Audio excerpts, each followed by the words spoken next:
Desde el comienzo del noticiero venimos hablando acerca de toda la tela que dejó para cortar, como se suele decir, el proyecto de la ley base, ¿no? Que se estuvo de alguna manera tratando en diputados el pasado martes. Bueno, empezamos a desmenuzarlo, hablamos un poco de economía, de política en el bloque anterior y ahora es momento de hablar de la historia de las concesiones y de las privatizaciones en nuestro país de diferentes empresas. Y para eso hoy está con nosotros nuestro columnista de todos los jueves, Maximiliano Martínez. Muchísimas gracias, Maxi, por estar con nosotros. No, por favor, Maru, a sus órdenes. ¿Podemos hablar en primera medida de qué son o cómo surgen las empresas del Estado? Para hablar justamente de la aparición de las empresas del Estado, vos lo primero que tenés que definir es el Estado como tal. ¿Está bien? Y definir el Estado como tal en países tan nuevos como los latinoamericanos conlleva a mirarlos desde finales del siglo XIX, en la Argentina aproximadamente en 1880 con la llegada a la presidencia de Julio Argentino Roca, y esa construcción estatal nosotros podríamos decir, citándolo a Ansaldi, que se da hasta el día de hoy. Porque si nosotros pensamos en la consolidación geográfica del Estado, por ejemplo, nosotros todavía no la tenemos consolidada. ¿Está bien? Bueno, falta Malvinas. Cuando vos ves esa cuestión, justamente la última provincia que entra dentro del Estado es Tierra del Fuego, Islas del Atlántico Sur y Antártida, que es la última y ingresa en 1990. Por ende, el Estado geográficamente está definido desde hace muy poco. Y justamente en ese momento que entra es justamente donde comienza este proceso de privatizaciones.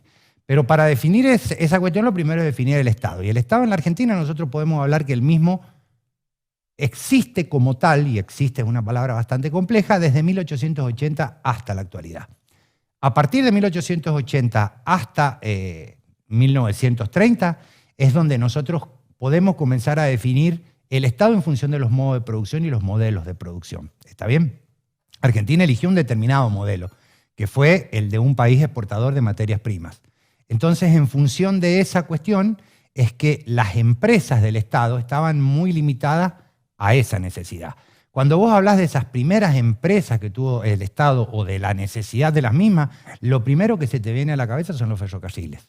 ¿Está bien? Y esos ferrocarriles también están unidos a este conjunto o a este complejo sistema que va a trabajar en función de las necesidades económicas. Los ferrocarriles, los frigoríficos, la marina mercante. El hecho de sacar las vacas, moverlas hacia el puerto, procesarlas en el frigorífico, sacarlas en los barcos y llevarlas a Europa. Llevarlas en todo su sentido, de la carne, el cuero, todo lo que necesitaba. Entonces, cuando vos planteás toda esa cuestión, después tenés un proceso evolutivo más adelante hacia la llegada de las presidencias radicales, donde aparece la energía como una de las cuestiones básicas que tiene que tener un país teóricamente para volverse productor y tener empresa. Y ahí es donde aparece YPF. ¿Está bien? Yacimientos petrolíferos fiscales con la idea de Mosconi y la cuestión de Irigoyen y de una empresa nacional. ¿Está bien?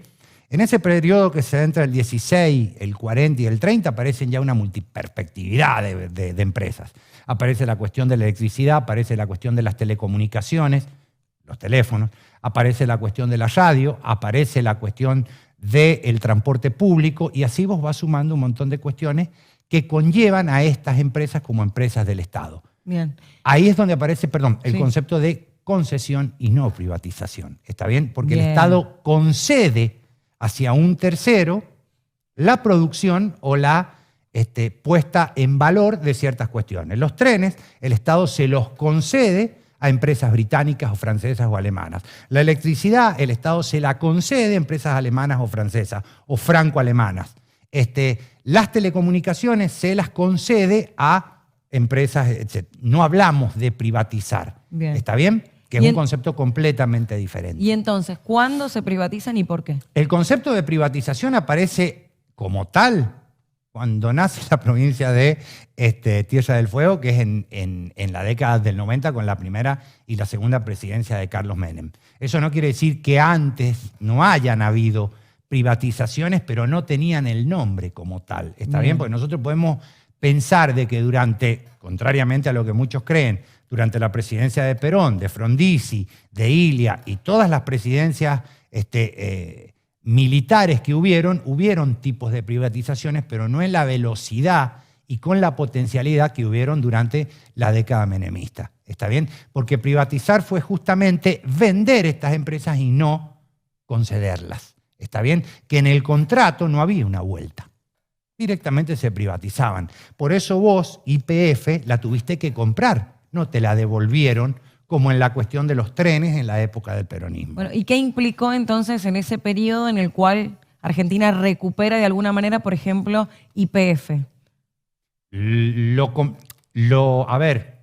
que sucedió fue extremadamente complicado y crítico Digo, para los YPF, argentinos. en Pero este la caso en cuestión particular, fue, pero Aerolíneas Argentinas, podemos hablar de un montón, pero en esa presidencia de los Kirchner, digamos, en las cuales se empezaron a recuperar un montón de empresas del Estado. la cuestión es cuándo se venden. Claro. ¿Está bien? Por lo que producen. Hoy justamente en clase hablábamos de qué se compone un material que se produce. ¿Está bien? ¿De qué se compone? De materia prima, es una manufactura, hablábamos sobre esto, pero ninguno ponía en valor la cuestión del capital humano, que es el que lo produce. ¿Está bien? Entonces, en función de que todo aquello que vos ves hoy en día en el mundo, vos misma te ves al espejo, sos producto del capital humano, del trabajo humano de algo o de alguien. ¿Está bien? Entonces, cuando vos privatizaste esas empresas, casi nadie pensó en el capital humano que había dentro de esas empresas. Vos pensás en YPF y su privatización en los 90, la desaparición y privatización de los ferrocarriles, la cuestión de Entel, que es una de las más trabajadas, ¿está bien?, desde el punto de vista historiográfico. Gerchunov, un historiador económico argentino, tiene un trabajo que es fantástico para entender el impacto que tuvo justamente en el sector social esa privatización y cómo a partir de esa privatización vos ves todo lo que se va a producir después. ¿Está bien? Porque aparece una nueva figura en esta cuestión de las privatizaciones, pensando a la historia desde lo social y pensando a los mismos como actores sociales, no como personajes. ¿Está bien? Esos actores sociales que en un determinado momento fueron trabajadores u obreros, en este momento se convierten en desempleados. Y esos desempleados no vuelven otra vez a conseguir trabajo. Y eso se proyecta en un futuro muy cercano que vos lo tenés hasta el día de hoy. ¿Por qué? Porque esas privatizaciones trabajan con reglamentaciones internas que muchas veces están más allá de lo constitutivo a los estados que las venden. ¿Está bien? Entonces se manejan en función muchas veces de la privatización en función de una reforma laboral. ¿Para qué? Para que esa empresa pueda funcionar y pueda crecer en un sistema en el cual lo que prima es la producción y el capital. ¿Está bien? Entonces, desde ese punto de vista, como lo plantea Gerchunov, la privatización no busca el mejoramiento del servicio, sino el mejoramiento del producto en función de quien produce eso. Bien. Con este contexto, entonces, para tratar de entender lo que puede llegar a pasar, sabiendo que ya lo vivimos, más allá de que el contexto social es dinámico y por ende va cambiando, ¿qué puede llegar a pasar si efectivamente estas empresas se privatizan por completo nuevamente? Yo iría en contra de mi pensamiento en el hecho de pensar que se pueden repetir ciertas cuestiones. Si yo te dijera que se va a repetir ciertas cuestiones, probablemente eso a vos te tranquilice de alguna manera porque te va a posicionar frente al hecho defensivamente sabiendo qué puede pasar. Y yo quiero ser un poco más duro en el hecho de que el no saber es lo que preocupa. Sin duda, la incertidumbre siempre. Exactamente, la incertidumbre te termina matando. Pues mi respuesta hacia vos es incertidumbre. Yo no sé cómo pueden trabajar, porque en los 90 el contexto mundial era un contexto que se estaba reorganizando y reordenando en función a otro que era la Unión Soviética. ¿Está bien? Porque hay una cuestión que por ahí decían de que Menem decía de que si él hubiese dicho lo que decía, nadie lo hubiese votado. Perdón, para mí, Menem tiene que ver más que nada con el contexto social. Si el muro caía del otro lado, Menem quizás hubiese sido el más comunista y socialista de todos los tiempos. ¿O acaso no recordamos cuando Bush vino a la Argentina y trató de romántica la relación que tenía Argentina con Estados Unidos? ¿Está bien? A ver, cuando comienzan los piquetes, ¿dónde comienzan?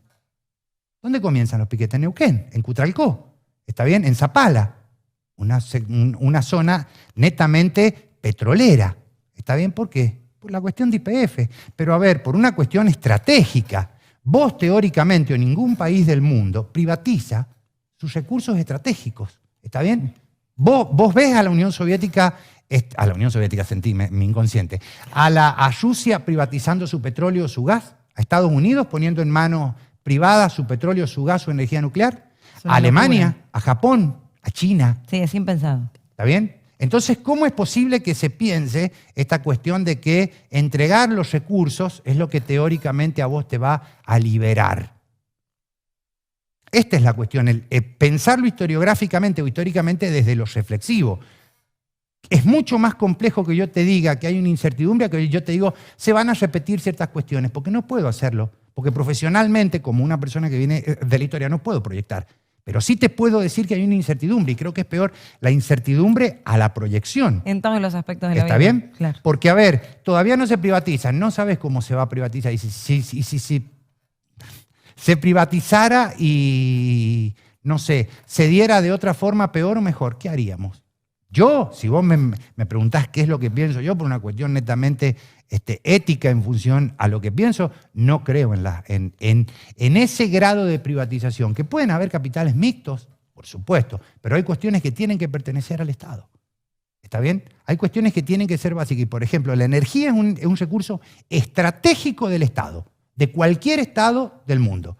Su energía, porque es la que permite generar producción. ¿Está bien? Hoy ninguna industria se mueve sin energía. Entonces, si en tus manos no está la energía, la producción, el costo de la producción se pone en función de eso y no de lo que justamente mueve a las industrias. Maxi, siempre es un placer tenerte con nosotros. Muchísimas gracias por tu tiempo. No, Maru, por favor, a sus órdenes.